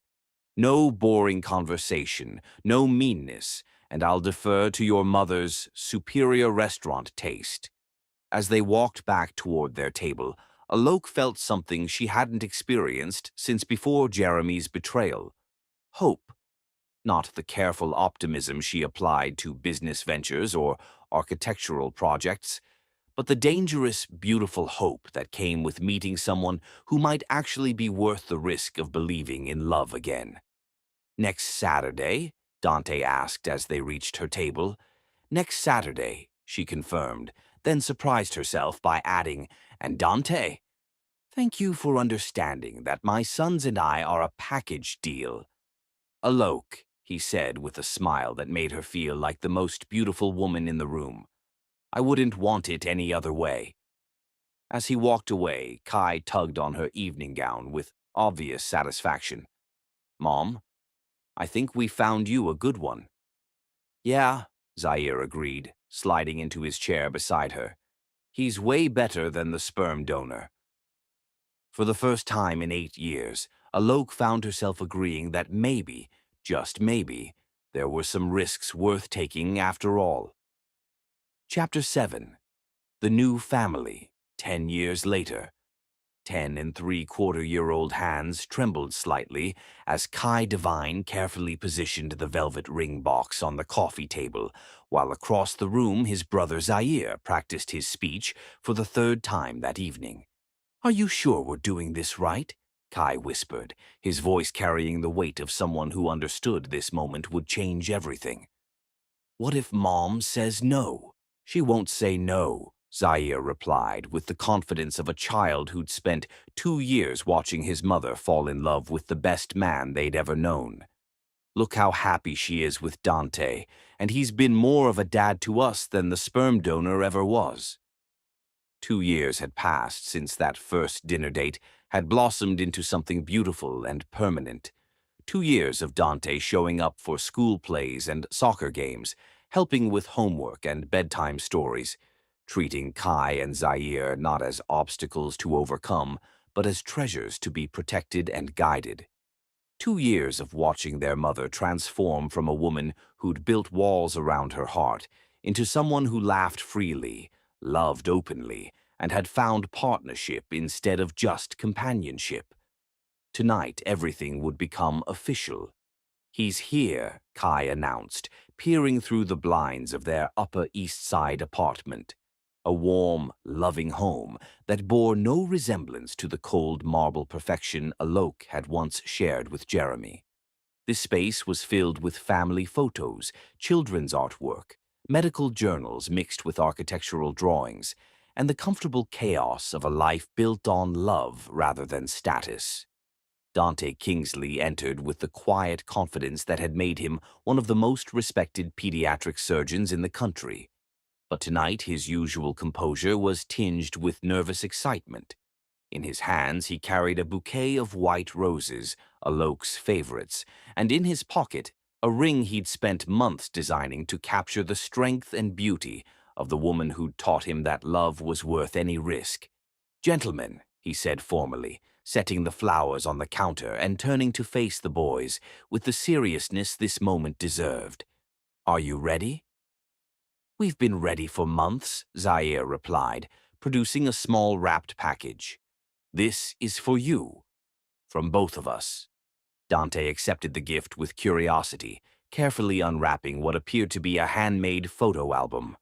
The first page contained a picture from that first dinner 2 years ago, all four of them laughing over dessert at a small Italian restaurant, where Dante had won the boys over completely by letting them order whatever they wanted and listening seriously to their opinions about everything from dinosaurs to space travel. Subsequent pages chronicled their journey from tentative new family to inseparable unit. Dante teaching Kai to throw a football. Zaire falling asleep against Dante's shoulder during a movie night. Family vacation photos from their trip to the Smithsonian, where Dante had patiently answered 4 hours of questions about how everything worked. The final page contained a letter written in careful 10-year-old handwriting. Dear Dante, you probably think you're asking Mom to marry you tonight, but really you're asking all three of us to be a family forever. We want you to know that we already consider you our real dad. You chose us when you didn't have to, and you love us the way fathers are supposed to love their children. The sperm donor never wanted us, never even tried to know us. But you do. You show up for school plays and soccer games, help with homework without complaining, and make Mom laugh in ways we never saw before you came into our lives. We love you and we want you to officially be our dad. Love, Kai and Zaire. P.S. We helped pick out Mom's ring because we know exactly what she likes. We also know she's going to say yes because she tells her friends you're the best man she's ever known. Dante had to clear his throat several times before he could speak, touched beyond words by these remarkable children who'd opened their hearts to him with the same generosity their mother had eventually shown. "Boys," he said finally, "I want you to know that marrying your mother isn't just about the two of us. I'm asking to become your father in every way that matters. Would you, would you be okay with that?" "Are you kidding?" Kai grinned. "We've been waiting for you to make it official forever." "Plus," Zaire added pragmatically, "we already call you Dad when Mom's not listening. It'll be nice not to have to whisper." The sound of Alok's key in the door sent all three of them into position. Dante straightened his tie, the boys flanked him on either side, and the ring box sat ready on the coffee table like a small velvet promise of forever. "I'm home," Aloke called out, her voice carrying the contentment of someone who'd built a life filled with exactly the right people. "Something smells amazing. Are you three cooking without supervision again?" "We're in the living room, Mom," Kai called back, barely able to contain his excitement. Alok appeared in the doorway, still elegant in her business attire but softened by the smile that automatically appeared whenever she saw her three favorite men together. At 42, she was more beautiful than she'd been at 30, her success and happiness having added a radiance that no amount of makeup could replicate. "What's all this?" she asked, noticing the flowers, the formal arrangement, and the barely suppressed excitement radiating from her sons. "Mom," Zaire began, following the script they'd rehearsed, "we need to ask you something important." "All three of us," Kai added, reaching for Dante's hand in a gesture of solidarity. Dante stepped forward, his usual composure giving way to the vulnerability that came with risking everything on love. "Alok, 2 years ago, your sons invited me to dinner because they thought you needed someone who wouldn't bore you or try to impress your money instead of your heart." "They were right," she said softly, her eyes beginning to shine with unshed tears as she understood what was happening. "They've taught me that real family isn't about biology or obligation," Dante continued, pulling the ring box from his pocket and dropping to one knee as Kai and Zaire flanked him like an honor guard. "It's about choosing each other every day, about building something beautiful together, about loving someone enough to become the best version of yourself." "Dante," Aloke whispered, her hands flying to her mouth as tears began to fall. "Alok divine," he said, opening the box to reveal a ring that perfectly captured her essence. Strong, beautiful, unique, and designed to last forever. "Will you marry me? Will you let me spend the rest of my life proving that some men know the difference between a woman worth having and a prize worth winning? And will you let Dante adopt us?" Kai added earnestly, "because we want him to be our real dad officially." "We already love him like he's our real dad," Zaire confirmed. "We just want the paperwork to match our hearts." Aloka looked down at these three extraordinary males who'd transformed her life in ways she'd never imagined possible. Dante, who'd courted not just her but her sons, who'd understood from the beginning that loving her meant embracing the entire package. Kai and Zaire, who'd somehow known exactly what kind of man their mother deserved long before she'd been brave enough to believe it herself. "Yes," she whispered, then louder, "yes to all of it. Yes to marrying you. Yes to the adoption. Yes to being a family in every way that matters." The ring slid onto her finger with the kind of perfect fit that suggested some things were simply meant to be. As Dante rose to kiss her, Kai and Zaire threw themselves into the embrace, creating a family huddle that felt like the most natural thing in the world. "We have one more surprise," Kai announced when they finally broke apart. "We already started the adoption paperwork," Zaire explained proudly. "Our lawyer friend Margaret helped us, and she says we can change our names to Kingsley if we want." "And we do want to," Kai confirmed. "Kai Kingsley sounds way better than Kai Divine, and definitely better than having the sperm donor's name." Alok looked at Dante with amazement. "You started adoption proceedings?" "I wanted to be prepared," he admitted. I've known for months that I wanted to ask you to marry me, but I also knew that meant asking to become their father officially. They deserve a dad who's legally committed to protecting and providing for them, not just someone who loves them. Plus, Zaire added with 10-year-old practicality, this way, if anything happens to Mom, we get to stay with Dad instead of being sent to foster care or something horrible. The thoughtfulness, the planning, the way Dante had considered every aspect of what marriage would mean for all of them, overwhelmed Aloke with gratitude for this man who'd somehow known exactly how to love her family. There's something else, Dante said, producing another small box. Kai, Zaire, I know your mother is getting the engagement ring, but I wanted you both to have something too. The boys opened identical boxes to find matching watches engraved with Kingsley Family Forever and the date. These are like promise rings, Dante explained seriously. My promise that I'll always be your dad, that I'll always choose you, that you'll always have someone in your corner no matter what. Kai and Zaire examined their watches with the reverence due to family heirlooms, understanding instinctively that they were receiving more than jewelry. They were getting the security of belonging to someone who wanted them. When's the wedding? Zaire asked practically. And can we help plan it? Kai added, because we have opinions about cake flavors. 6 months, Alok decided, looking at Dante for confirmation. Enough time to plan something beautiful, but not so long that we have to wait forever to make it official. And yes, you can absolutely help plan it, Dante confirmed. It's going to be our wedding, all 4 of us. Every decision should include your input. As they settled onto the couch together, a real family unit planning their official beginning, Aloke marveled at how completely her life had been transformed. 10 years ago, she'd been a woman whose husband had publicly humiliated her while she carried his children. Tonight, she was surrounded by a man who'd fallen in love with all of her, including the complications that came with being a successful single mother.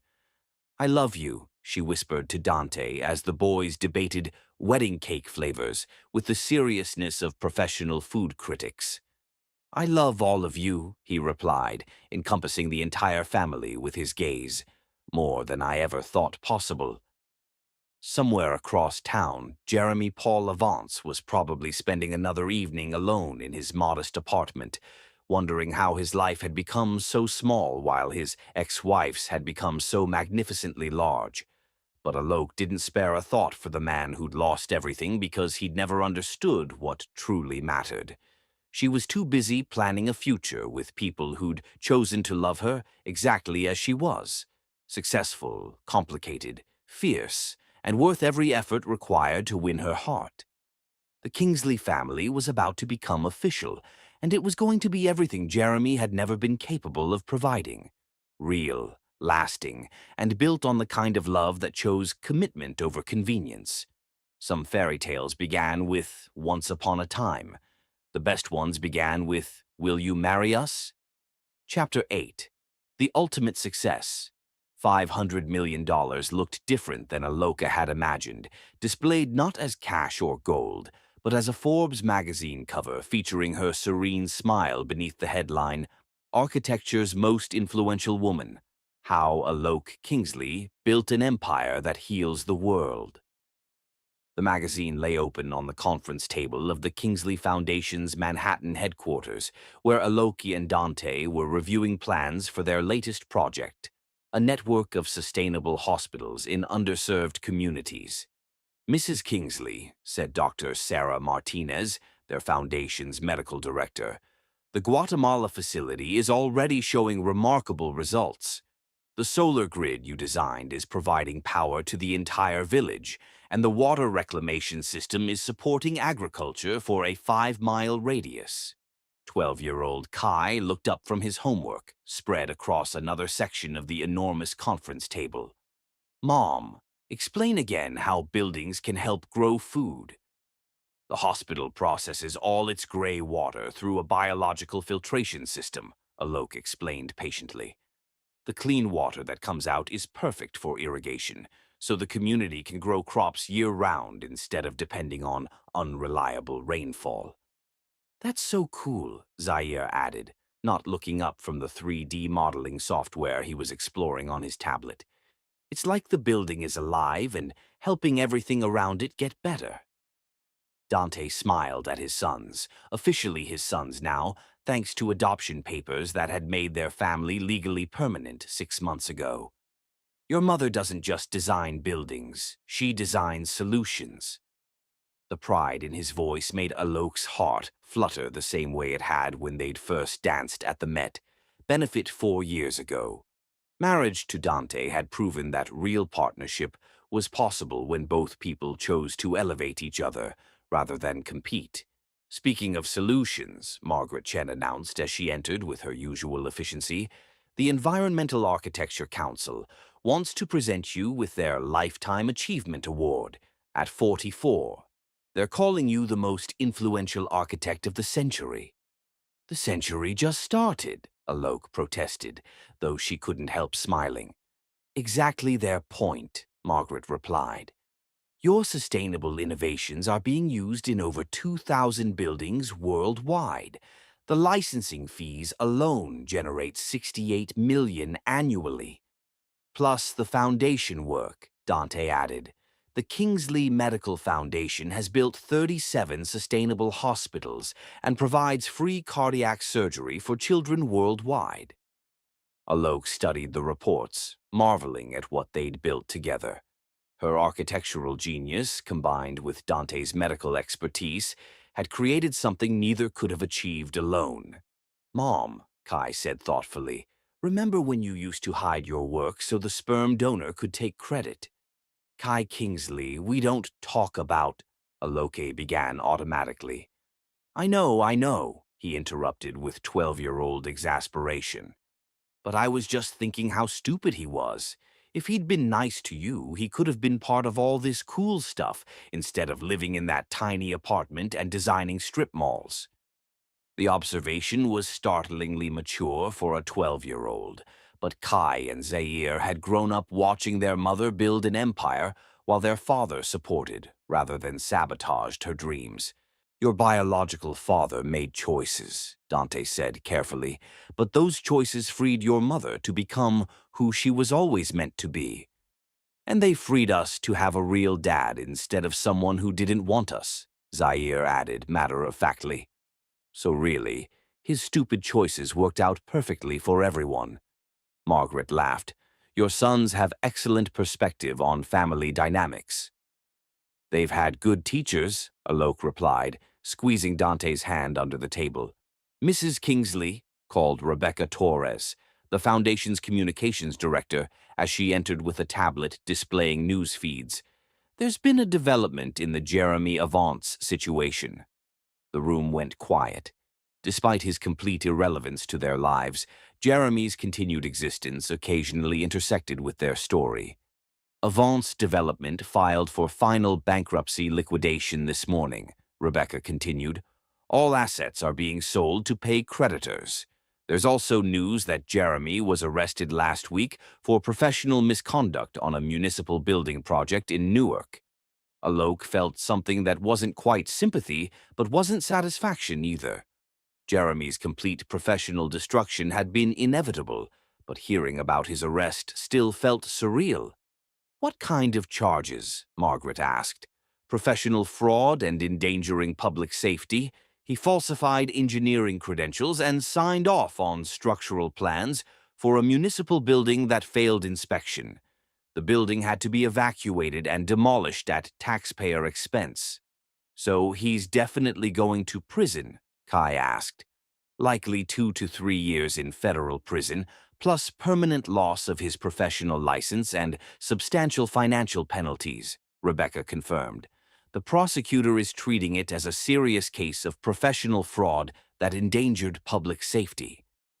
Aloke closed her eyes, thinking about the man she'd once loved, who'd somehow fallen so far that he was now facing criminal charges for the same kind of intellectual theft he'd practiced during their marriage. Are you okay? Dante asked quietly, always attuned to her emotional state. I'm sad for him, she said honestly. Not because I still care about him romantically, but because he had every opportunity to build something legitimate and chose to keep lying instead. Some people learn from their mistakes, Margaret observed. Others just make bigger mistakes until they can't escape the consequences. Can we visit him in prison? Zaire asked with innocent concern. I mean, he's technically still our biological father, right? The question highlighted the complex reality of their family situation. Jeremy had never been a father to the boys in any meaningful sense, but his genetic contribution couldn't be completely erased. That's a decision you can make when you're older, Aloke said carefully.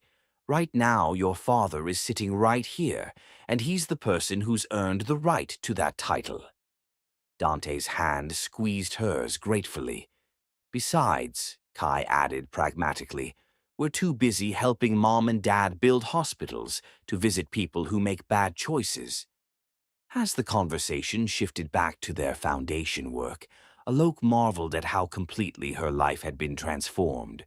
12 years ago, she'd been a woman whose genius was stolen, whose love was betrayed. Today, she was the most successful architect of her generation, married to a man who'd helped her multiply her impact rather than diminish it, raising sons who understood that real strength came from lifting others up. Her phone buzzed with a text from their wedding planner. Final head count for the anniversary party. 400 guests confirmed, including representatives from 23 countries whose hospitals use the Kingsley design. Their fifth wedding anniversary celebration had evolved into an international gathering of people whose lives had been touched by their foundation's work. "What are you smiling about?" Dante asked, noticing her expression.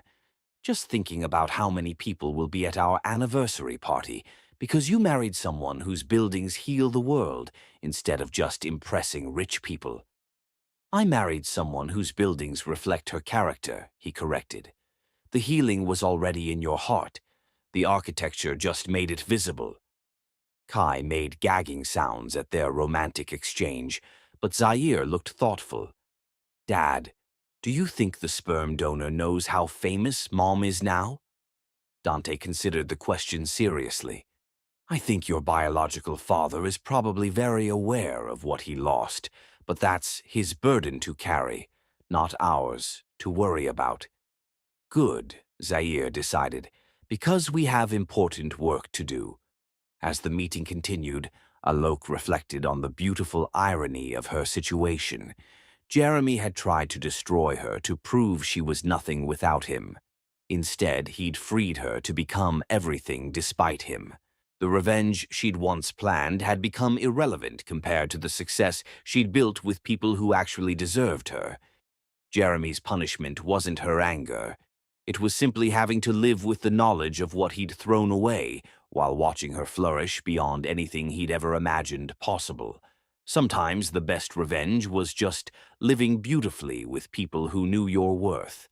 And sometimes justice looked exactly like a Forbes cover, declaring you the most successful architect in the world, while your husband and sons planned to help you heal it. Chapter 9. Perfect Revenge Planning. Wedding invitation designs scattered across the kitchen island like fallen snow, each one more elegant than the last, while 14 and three-quarter-year-old twins debated the merits of revenge versus grace, with the philosophical sophistication of teenagers who'd inherited their mother's strategic mind. "I still think we should invite him," Kai insisted, examining a sample invitation printed on cream cardstock with gold foil lettering that cost more per piece than Jeremy probably spent on food each week. "Not because we want him there, but because witnessing real love might actually educate him about what he threw away." Or, Zaire countered, organizing rejected designs with the methodical precision he'd inherited from his mother, "it might just torture him to watch Mom marry someone who actually deserves her while he sits in federal prison wearing shackles."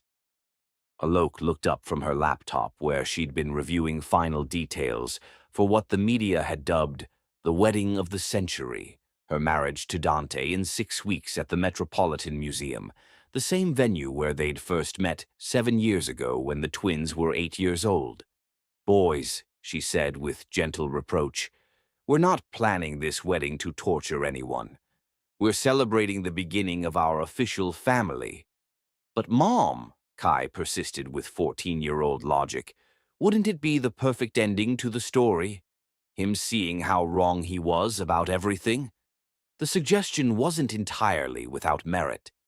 Jeremy Paul Avance, currently serving a 3-year federal sentence for professional fraud and endangering public safety, had spent the past 2 years watching from behind bars as his ex-wife became the most celebrated architect in the world while building a foundation that was literally healing the planet. "What do you think, Dad?" Zaire asked, turning to Dante, who was reviewing seating charts with the concentrated attention of someone planning a surgical procedure. Dante looked up from his work, considering the question with the careful thought he applied to everything involving his family. "I think," he said slowly, "that your mother is the only person qualified to decide who deserves to witness her happiness." "Which is exactly why I married you," Alok said, reaching across the counter to squeeze his hand. "You understand that this is my choice to make." Margaret Chen's voice carried from the living room where she was coordinating with wedding planners via conference call. "The guest list is at 420, including heads of state from 6 countries, the entire board of the World Health Organization, and roughly half the international architecture community." "Or," called Rebecca Torres from her position near the windows where she was managing media requests, "we might need to limit +1s because People, Vogue, and Architectural Digest are all sending coverage teams." The attention was both overwhelming and gratifying. What had begun as a simple ceremony to celebrate their love had evolved into an international event, partly because of Alok's fame, but mostly because their foundation work had touched so many lives worldwide. "Mrs. Kingsley," Rebecca continued, consulting her ever-present tablet, "I've had 3 more interview requests about Jeremy's situation. The producers want your reaction to his imprisonment and whether you've achieved the revenge you sought." "Tell them I'm too busy building hospitals to think about revenge," Alok replied without looking up from the invitation samples. "Some stories aren't about punishment, they're about growth." "That's boring," Kai complained. "Where's the drama? Where's the satisfaction of proving you were right and he was wrong?" "The satisfaction," Dante said with the wisdom of someone who'd learned to love a woman stronger than any revenge, "is in the life your mother built despite him, not because of him." Zaire studied the wedding invitations with renewed interest. But what if inviting him isn't about revenge? What if it's about showing him what he lost so he can finally understand why his choices were wrong? The suggestion carried weight that surprised Aloke. Her sons had grown into remarkable young men with complex understanding of justice, forgiveness, and the difference between punishment and education. Plus, Kai added, warming to the theme, "everyone would see that Mom doesn't need to hide from the past because she's built something so much better in the present." "Plus," Zaire added pragmatically, "we have the perfect way to make sure he knows what he lost. Margaret found out that federal prisoners can watch approved media coverage in the common room. If we make sure the wedding gets enough press coverage, he'll see everything from his prison TV," Kai finished with growing excitement. "Every news report, every magazine spread, every interview about Mom's perfect wedding to someone who actually deserves her." The suggestion was both more realistic and more devastating than forcing prison attendance. Jeremy would watch from behind bars as every major media outlet covered his ex-wife's fairy tale wedding to a celebrated surgeon, surrounded by world leaders celebrating her success. Alok set down her laptop and really looked at her sons, these extraordinary teenagers who'd somehow inherited not just her intelligence but her sense of strategic thinking. They weren't suggesting cruelty or vindictiveness. They were proposing something far more sophisticated, demonstration of growth that would make revenge unnecessary. What would we put on his invitation? She asked, surprising herself by entertaining the idea. The truth, Zaire said immediately. Something like, "You taught me what love isn't. Dante taught me what love is. Come see the difference." The elegant brutality of the suggestion made Margaret pause her phone conversation, and Dante look up from his seating charts with something approaching admiration. "That's," Alok began, then stopped, considering the implications. "That's actually perfect." "Really?" Kai's eyes lit up with excitement. "You'll do it?" "I'm thinking about it," she admitted. Not to hurt him, but to close the circle completely, to show that his worst intentions produced my best life. Rebecca approached with the careful steps of someone about to suggest something potentially controversial. "If you're seriously considering this, there's something you should know.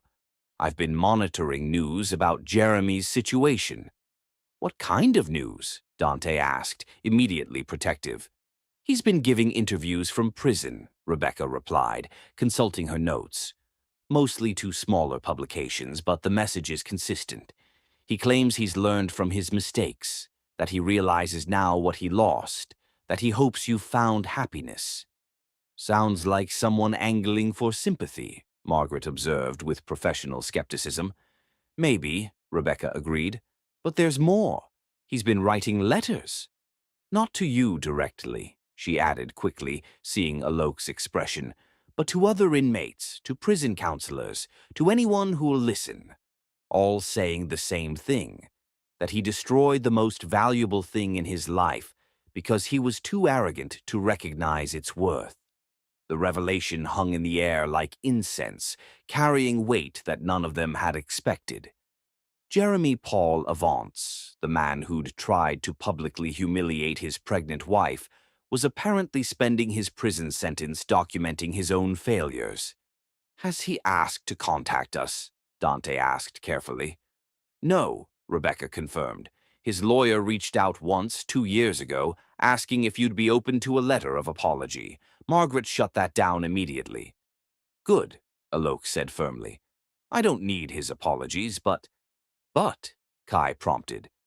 "But maybe I do need him to see what real love looks like," she continued thoughtfully. "Not for his benefit, but for the completion of my own story." Dante reached for her hand across the counter. "Are you sure? This means risking that he'll disrupt our perfect day through media attention." "He can't disrupt anything," Aloka replied with the confidence of someone who'd learned her own worth through fire. "He has no power over our happiness anymore. He's just a man who made terrible choices while I made beautiful ones." Alok stood up from the counter and walked to the windows overlooking Central Park, where spring was transforming the landscape with new growth. 14 years had passed since Jeremy's betrayal had forced her to discover her own strength. 14 years of building an empire, raising extraordinary sons, and learning that real love existed when you found the right person. "I want to do it," she decided, turning back to her family. "I want Jeremy to see what he lost, not to hurt him, but to complete the story." "You're sure?" Dante asked, rising to stand beside her with the protective instinct that had made him the perfect father to her children. "I'm sure," she confirmed, "but not because I want revenge, because I want closure. I want him to understand that his worst behavior led directly to my best life." "What should the invitation say?" Zaire asked, already reaching for a pen. Alok considered for a moment, then smiled with the serene confidence of someone who'd transformed pain into power. "Keep it simple," she said. "Just the basic wedding information, and then, thank you for showing me what I didn't want so I could recognize what I did. Aloke." The boys exchanged glances of pure admiration for their mother's elegant approach to closure. "That's perfect," Kai declared. "It's not mean, but it's definitely clear." "It's classy revenge," Zaire agreed. "The best kind." As Margaret began making calls to arrange the media coverage, and Rebecca started managing the press implications of essentially inviting a federal prisoner to watch society's wedding of the year, Alok felt something she hadn't experienced since the night of Jeremy's betrayal. Complete peace about their shared history. She'd spent 14 years building something extraordinary despite his attempts to destroy her.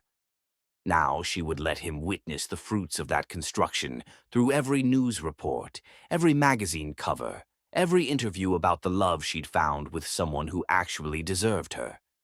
Jeremy Paul Avance would sit in that prison common room, watching his ex-wife marry a man who'd spent 7 years proving that real love lifted people up rather than tearing them down.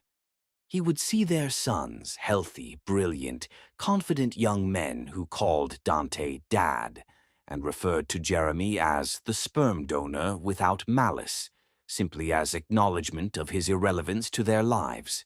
He would witness the celebration of love built on partnership, respect, and shared purpose to heal the world, and when it was over, he would return to his cell with the knowledge that his biggest mistake had freed her to become everything he'd never been capable of supporting. That wasn't revenge. That was justice in its most beautiful form. Chapter 10. Divine Justice Served. Crystal chandeliers cast diamonds of light across the Metropolitan Museum's Great Hall as Manhattan's elite gathered to witness what the New York Times had called the triumph of love over destruction, while 40 miles away in federal prison, Jeremy Paul Avance sat in the common room watching recorded coverage of his ex-wife's wedding on the evening news. The contrast was devastating. 300 guests celebrating love in the museum's grand space, while the man who'd tried to destroy it watched from a concrete cell, surrounded by inmates who'd begun calling him the architect who lost everything. Among the wedding guests filling the Great Hall were heads of state, Nobel laureates, architectural visionaries, and medical pioneers whose lives had been transformed by the Kingsley Foundation's work. The media coverage would be featured across major outlets worldwide, including the evening news broadcasts that reached the Federal Correctional Facility, where Jeremy would spend the next 2 years contemplating his choices. Alok Divine Kingsley stood in the museum's preparation room, radiant in a custom Vera Wang gown that somehow managed to be both timelessly elegant and powerfully modern. At 46, she possessed a beauty that transcended physical features, the luminous confidence of someone who transformed suffering into strength, failure into triumph, abandonment into abundance. "You look like a queen," whispered 14 3/4-year-old Kai, adjusting his bow tie with serious concentration. "She looks like someone who won," added Zaire, straightening his formal wear with equal solemnity. "Someone who took the worst thing that ever happened to her and turned it into the best life anyone could imagine." Through the preparation room's windows, they could see guests taking their seats, world leaders who'd traveled specifically to celebrate the woman whose architectural innovations were literally healing the planet, while her medical foundation revolutionized healthcare in underserved communities. "Are you nervous?" asked Margaret Chen, making final adjustments to Alok's train. "Not nervous," Alok replied, checking her reflection one final time. "Grateful for all of it, even the parts that hurt, because they led me here." Dante appeared in the doorway like something from a fairy tale, devastatingly handsome in his custom tuxedo, radiating the quiet confidence of a man who'd spent 7 years proving himself worthy of extraordinary love. "The officiant is ready," he announced, then paused to simply stare at his bride with unconcealed wonder. "My God, Aloke, you're the most beautiful thing I've ever seen." "Save some romance for the vows, Dad," Kai advised with teenage practicality, though his smile suggested complete approval of his parents' obvious devotion. "Speaking of vows," Dante said, producing a small velvet box containing matching platinum pins shaped like the Kingsley Foundation logo. a stylized heart surrounded by healing hands. I wanted you to wear these today as a reminder that what we're celebrating isn't just our marriage, but the family we've built and the healing we've brought to the world. As Alok pinned the symbol to her gown and the boys attached theirs to their lapels, she felt the weight of everything this moment represented. 14 years ago, Jeremy had tried to break her in this very building, expecting her to collapse and beg for another chance. Today, she was marrying a man who'd spent 7 years elevating her rather than diminishing her, surrounded by evidence that real love multiplied strength rather than dividing it. The walk to the temple of Dendur felt like a pilgrimage through her own transformation, past the Egyptian artifacts that had witnessed human triumph and tragedy for millennia, toward the ancient temple where she would officially unite with the family that had chosen her as completely as she'd chosen them. Together, the Kingsley family walked into the great hall as the crowd rose in respectful admiration for the woman who'd transformed architectural design, revolutionized medical philanthropy, and demonstrated that some stories end with triumph rather than tragedy. The ceremony itself was a masterpiece of love and symbolism. Judge Amanda Richardson, a longtime friend and respected federal judge, officiated with words that honored both their individual achievements and their shared commitment to healing the world. Love, Dr. Richardson announced to the assembled guests, is not about finding someone to complete you, but about finding someone who inspires you to complete yourself. Alok and Dante exemplify this truth, two whole people who've chosen to build something beautiful together. When it came time for vows, Dante spoke first, his voice carrying clearly through the ancient temple. Alok, 7 years ago you taught me that real love isn't about rescuing someone or being rescued. It's about choosing each other every day, about building something together that's stronger than what either person could create alone. You've shown me that the past doesn't define us. Our response to it does, and your response has been magnificent. Alok's own vows were delivered with the confident eloquence that had made her one of the most sought-after speakers in the world. Dante, you taught me that love doesn't require sacrifice of self. It requires celebration of self. You've spent 7 years proving that real partnership elevates both people rather than diminishing either. You've shown me and our sons that strength comes from lifting others up, not tearing them down. That legacy is the greatest gift you could give our family. When Kai and Zaire stepped forward to present the rings, their words carried the weight of children who'd witnessed both the worst and best of human nature. These rings represent promises, Kai announced clearly. Mom and Dad promised to keep choosing each other, and we promised to keep being the best family we can be. And, Zaire added with 14-year-old wisdom that stunned the sophisticated audience, we promise to remember that real family isn't about who created you, but about who chooses to love you completely. As Dr. Richardson pronounced them husband and wife, the celebration that erupted was unlike anything the social elite had ever witnessed. Instead of polite applause, the temple filled with genuine joy from people whose lives had been touched by the couple's work. Meanwhile, in the Federal Correctional Facility's common room, Jeremy watched the evening news coverage of the celebration, surrounded by fellow inmates who'd grown tired of his constant self-pity. The media coverage was extensive, featured segments on major networks and international outlets covering what they called architecture's wedding of the year. Real love, Alok's voice carried through the prison's cheap speakers as she addressed the wedding guests, doesn't ask you to become smaller. It challenges you to become larger. It doesn't steal your dreams. It helps you build them. It doesn't break you down. It lifts you up. Jeremy's hands trembled as he watched his ex-wife deliver what amounted to his obituary disguised as wedding vows. She spoke about partnership built on respect rather than control, about love that celebrated achievement rather than appropriating it. To anyone who's ever been told they're too much, too ambitious, too successful, too independent, she continued, looking directly into the camera as if she knew he was watching.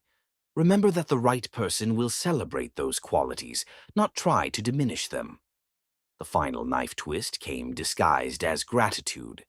Sometimes the best thing someone can do for you is reveal their true character early, before you've invested too much in the wrong person. As the coverage continued with interviews from world leaders praising the couple's philanthropic work, Jeremy understood with devastating clarity what he'd lost through his own arrogance. Not just a wife, not just children, not just wealth or status. He'd lost the chance to be part of something magnificent.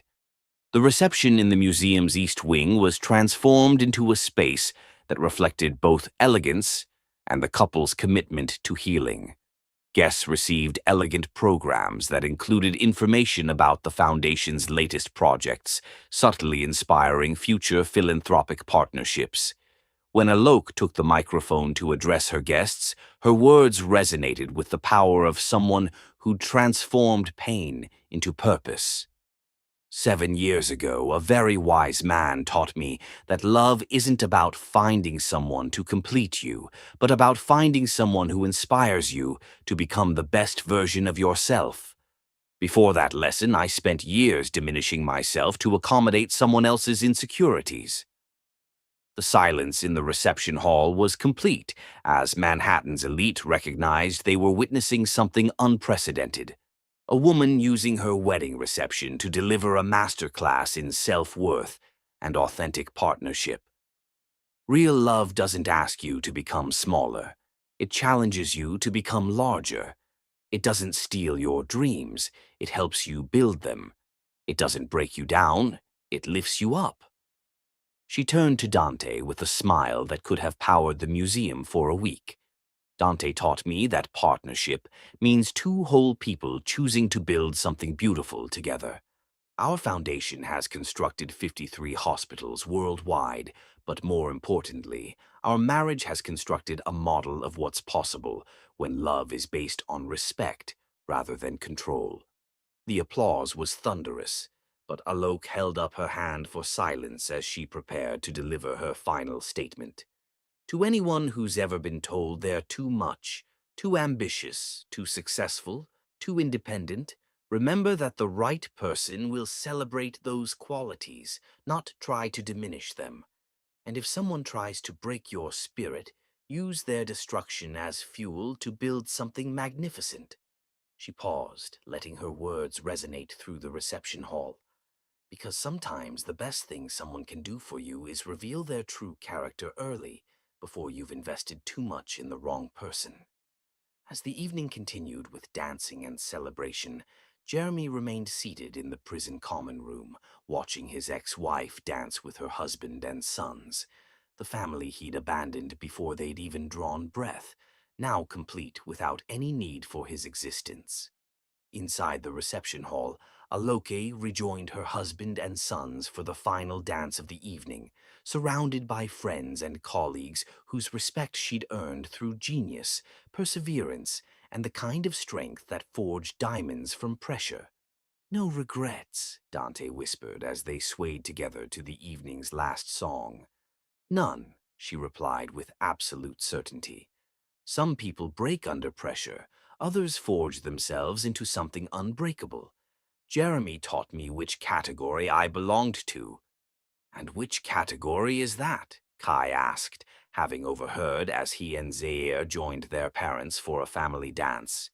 "The category," Aloke said, gathering her sons close as her husband's arms surrounded them all, "of people who use their worst experiences to build their best lives."